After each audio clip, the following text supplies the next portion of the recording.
Hey, it's Jordan. Delighted to be joined by Zainab Mohsini. You are a candidate in Virginia's 11th district against longtime Congressman Gerry Connolly. I thought it would be interesting trying to interview as many progressive candidates as I can. And Virginia stands out to me. I've reported there in recent years, particularly on environmental issues. But I think nationally, in terms of the Democratic Party, for a long time, they've kind of been going more towards the Virginia way. We saw in the primary again with Bernie and Biden. Virginia is basically suburbs. There's not a ton of major cities, and the Democratic Party seems to be going towards that higher income, suburban, managerial class, shall we say, voter. And you're running in a district that, correct me if I'm wrong, has some of the highest incomes in the country, but really, really high inequality as well. So I wanted to ask you, we'll talk about your race in a second, but do you think Virginia and what you're seeing in Virginia is representative of, kind of what the Democratic Party has been, kind of moving astray away from the working class and more towards catering to, people doing fairly well already? Yeah, I agree. I think that Virginia is being moving kind of like aligned with the Democratic Party in general, moving away from the working class. And I think that part of the reason why I identify as a Democrat is my values. Like, to me, a Democratic Party is the party of the people, party of the working class. And I think that unfortunately, we're seeing that the working class are being left behind. I think that similarly with other marginalized identities, the Democratic Party stands on the back of working class people and people of color. And it's disappointing to see that they're moving more towards, like you said, the corporate Democrats. Mm-hmm. And let's look at your district. Connolly, I don't know, kind of one of these corporate Democrats. I looked at his donor list. It's kind of the same old, same old. Obviously, Virginia has a lot of defense contractors and things like that being right outside D.C., but he's been in there for a while. He's kind of part of that chummy Democratic leadership. What is he doing for the working class of Virginia, and what would you be doing differently? Okay, so I think that I agree with you that there's this narrative that Virginia is especially Northern Virginia, the district that I'm running in is affluent, and it's true. There are a lot of people who are very wealthy, but there are a lot of working class people within this district who are not being represented by somebody like Gerry Connolly. And he is, like you said, he is a centrist Democrat. He is just his donors are people who are in the defense contracting industry. He has personal investment in the defense contracting industry. He is a pro-business Democrat, and I think that pro-business doesn't mean pro-worker. And being from a working class background, being a person who's worked these retail jobs, these food service jobs, been on food stamps and government assistance, I think that there needs to be a representation of working class people in our politics in general, but especially when it comes to the federal level. And I was a canvasser the last two election cycles, and I think that there's so many people in this district who feel such a desire for change, such a need for progressive policies like Medicare for all, for progressive policies like free public colleges and universities, and those don't exist, and there's not a lot of push from the leadership to advocate for those policies. And 100%. I come from a social justice background. I come from a activist background, and I think we need more people who have lived experiences of these issues and how they impact people's daily lives to be present at the table and advocate boldly and proudly for these issues. And I also think you're interesting. I think, came here when you were 13 or 14 years old to Oregon. You were born in Afghanistan? And then I grew up in Pakistan as an undocumented immigrant. And then my family was resettled through the United Nations High Commission for Refugees.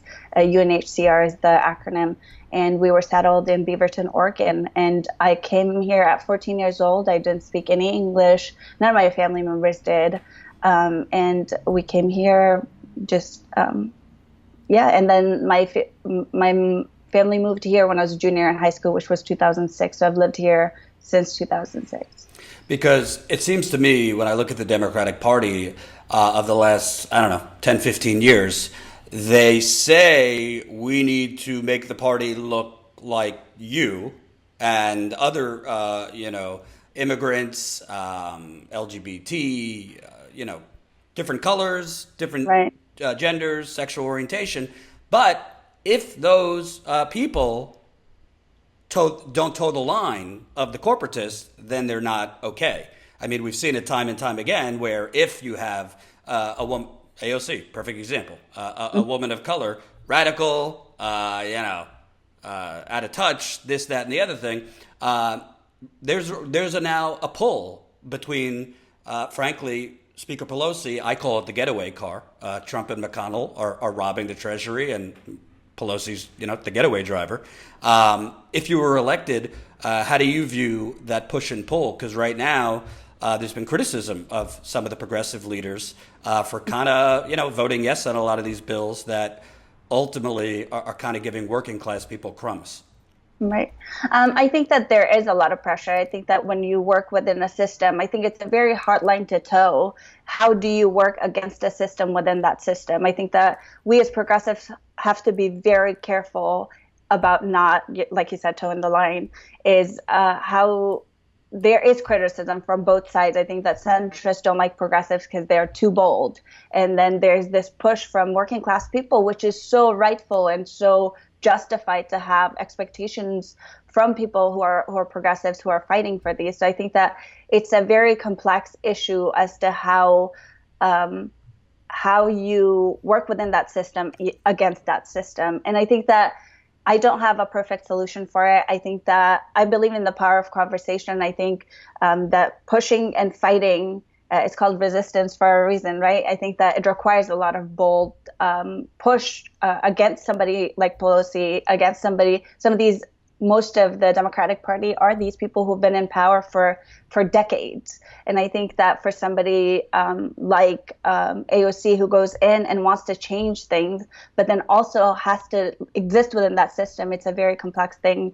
And I was reading one of her Instagram comments about how she walks into the chamber, and then they're like, if you don't vote this way on this particular bill, it could ruin lives. And that's an immense responsibility to go into. I think you could be thoughtful, you could bring in perspectives from your lived experiences, from your interactions with people, but it's a very complex issue. And I think that that's why we need more progressives, more younger people, more diversity of not just identities but perspectives in our party to be able to continue and work for the people, which Democratic Party in my thought of before getting into politics was, this is the party of the people. Mm-hmm. And do you think, one of my criticisms of Bernie, who I still like, people are mad at me for not calling him a sellout. I'm not going that way, but fair. We could criticize our leaders. One of the criticisms wasn't aggressive enough against Biden. My friend Joe Biden and these kind of things. Didn't go after him on certain things. I mean, frankly, Biden kind of made up his entire civil rights record, but I digress. If you go in there, yes, you have to have conversations, but at the end of the day, an estimated 40 million people are going to lose their employer-sponsored health insurance. So we could have conversations, but if Pelosi and Democrats aren't going to move an inch during a deadly pandemic where people are losing their health insurance, is it time for progressives to get a little bit more aggressive in terms of organizing? We've heard talks of rent strikes. We've heard talks of mortgage strikes, even a general strike. Obviously, you don't want to burn down the village if elected right away. But do you want to see progressives get more aggressive rather than, footsying around with corporate Democrats? Absolutely. I think that there has to be bold push from the progressive, but I think that in order for us to do that, there needs to be enough progressive for us to have that leverage to be Right. able to advocate for these bold. I feel weird calling these bold policies because I think that healthcare is human right and it shouldn't be bold. It's just humanity. So I think that as a side note, but I think that there needs to be enough power in the hands of progressives for us to have that type of leverage to be able to push harder on the more corporate Democrats. I think it's incredibly disappointing that there are so many corporate Democrats, those who are so concerned about reelection, who are so concerned about donor interests, that they're not pushing for these human rights issues like Medicare for all. Mm-hmm. And let's get back to Virginia because, I mean, I covered the fight against the Mountain Valley Pipeline, the Atlantic Coast Pipeline. I mean, Dominion Energy basically has purchased Virginia's government. Besides blackface, Ralph Northam has a lot of issues there. But what are some of the main issues that sparked you to run that are going on in Virginia, from obviously the natural gas push to the income inequality? What are some things that viewers should know that are going on in Virginia? So I think that also my perspective is solely based on the fact that I live in Northern Virginia. Northern Virginia is the more liberal part of Virginia, and it's diverse. It has a lot of communities of color, immigrant communities, lower income communities, some lower income communities, mostly affluent. So my cause of running was a little bit weird. I decided to run after 2016, not because of Trump, because I think there's such a lack of outreach into a lot of these, from the Democratic Party, into a lot of these communities where they could gain a lot of support from. So, for example, I became a U.S. citizen in 2008, and the first time anybody ever knocked on my door is 2019, which to me it's mind-blowing because the Democratic Party, like their main base is immigrants and people of color. And then you see this lack of representation and lack of diversity, even diversity of perspective and gender and all these other identities, even at the local level. It's the local Democratic Party is made up of older white people who are more affluent, middle to upper middle class. And when I bring up these issues into these committees, and this has happened to me recently when I've gone to introduce myself as a candidate, it's just like, why do you think we're not being represented by Connolly? And it's just like there's this disconnect between these whole community of people who exist who are not being represented, but people in the committees feel like because their needs are being met, because they're getting to see their representative in their local committees, that everybody's being represented. So I think that there's this disconnect. And I didn't know a lot about the Democratic Party. Nobody reached out to me to join, for me to be politically active. My motivation came from the fact that I graduated. I became the first person in my family to graduate college with $50,000 in student loan debt. And when we make a college degree a requirement for people to step out of cycles of poverty, we as a society owe it to people to facilitate that move. And I developed depression, so no job prospects. I had no access to healthcare because I didn't have a job to get like mental health services. So I had to go back to retail, and then from retail I went to Oregon to do 2 terms of AmeriCorps service in 2016. And that's when I started working on a social justice and equity work group and kind of got to know the lay of how the political system works and how it's so complex, and for a reason. It's not meant for working class people who are trying to survive, and got to know more and the impact of how political policy decision making has had on my life and how it continues to have it. And I decided I wanted to run. When I moved back, same thing. I did 2 terms of AmeriCorps service in Portland, Oregon. I came back. I couldn't find a job. I moved back in September, and I couldn't find a job until March of 2019. And for that, I applied to 72 to 74 places, and I had to change my name to Zoe for 4 places to call me back, which to me, these implicit biases and these lack of education in terms of like these exist within job within the employment market, within the local Democratic committee, within like all these daily lives industries, and people don't recognize that. So I started canvassing. I started seeing, meeting people at their doors, and felt like so many people have my story, and that shouldn't be a common thing. My story should be like an anomaly. It shouldn't be that there are so many young people who cannot get out of this cycle of debt. Like, you graduate college, you're paying your debt, but you can't live, so you're paying this debt, accruing other debt. So I'm going to spend, like millions of young people in this country, I'm going to spend the rest of my life paying one debt after another because I can't afford to live. And I think that our leadership and our policymakers need to be aware of that, and that is a voice that needs to be represented. And it mostly impacts working class people, lower income people, people of color. It's not rich people whose kids are accruing all these debts. So that's part of the reason why it motivated me. And then I think just my background of, like, my family was displaced from Afghanistan because of U.S. intervention in foreign countries. So, like, U.S. foreign policy, U.S. Domestic policy has had such an impact on my life. But because there was no outreach from the Democratic Party, who my values align with, I didn't know. I didn't know how else to get involved, and I've gotten involved, and I decided to run, and here I am.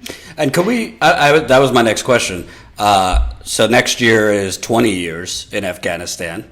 Right. Washington Post a couple months ago did this widespread piece basically about, we spent anywhere between $1 trillion to $2 trillion in Afghanistan, and people, I mean, basically it was like just a slush fund to nowhere. I mean, Right.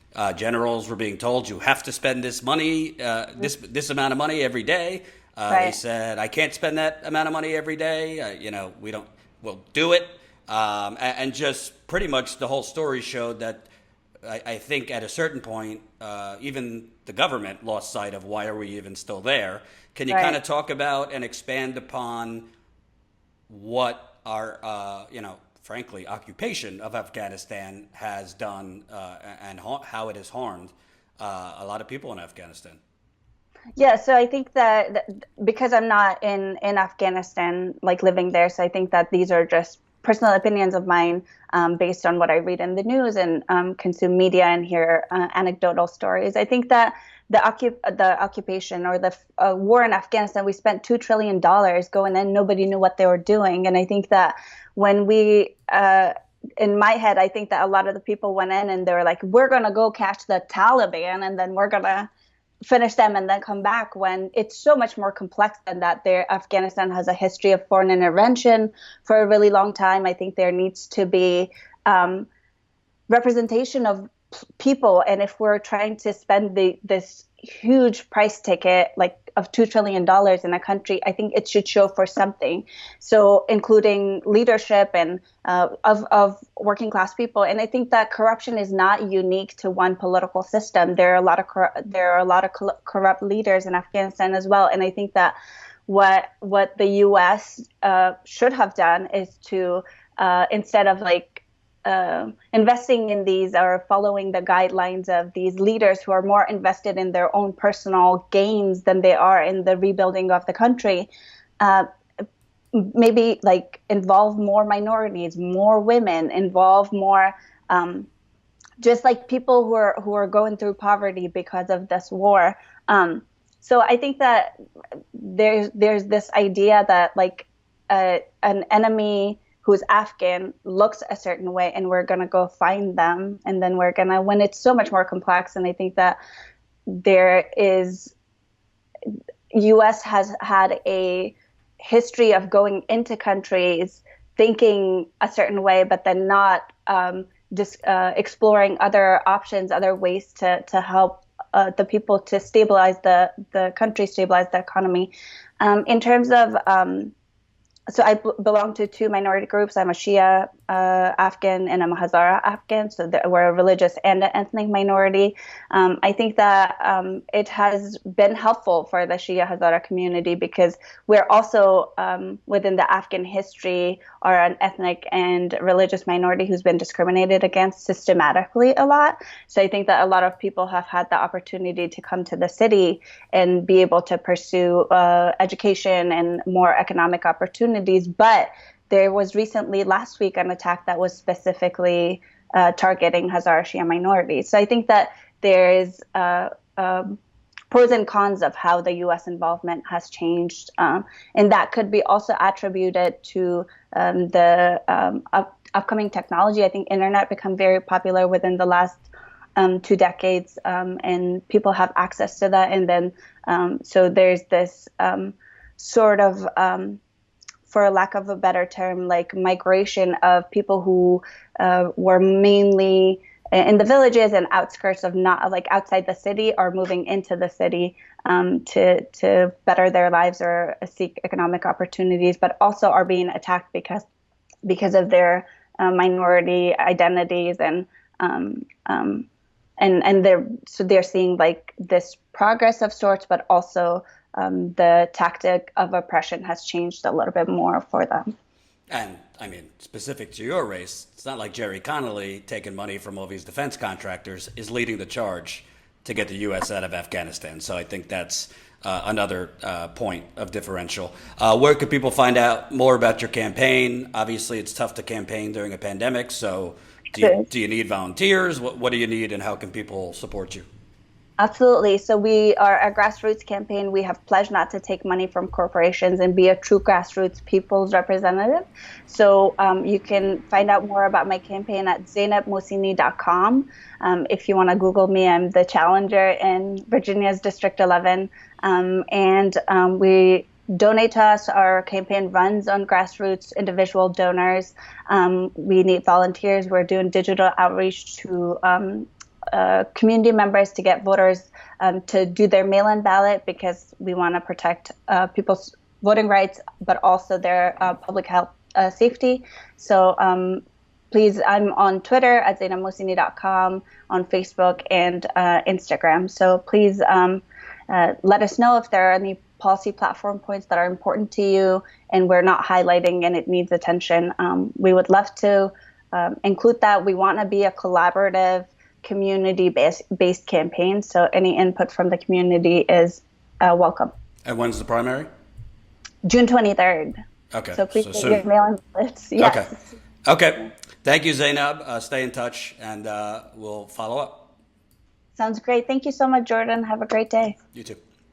Hope you enjoyed that last video. Hop on over to statuscoup.com where you can sign up for our email list and become a member for as low as $5 to $10 a month. Membership is how we grow. That's statuscoup.com/join. And remember, join our email list so we can grow the revolution with you.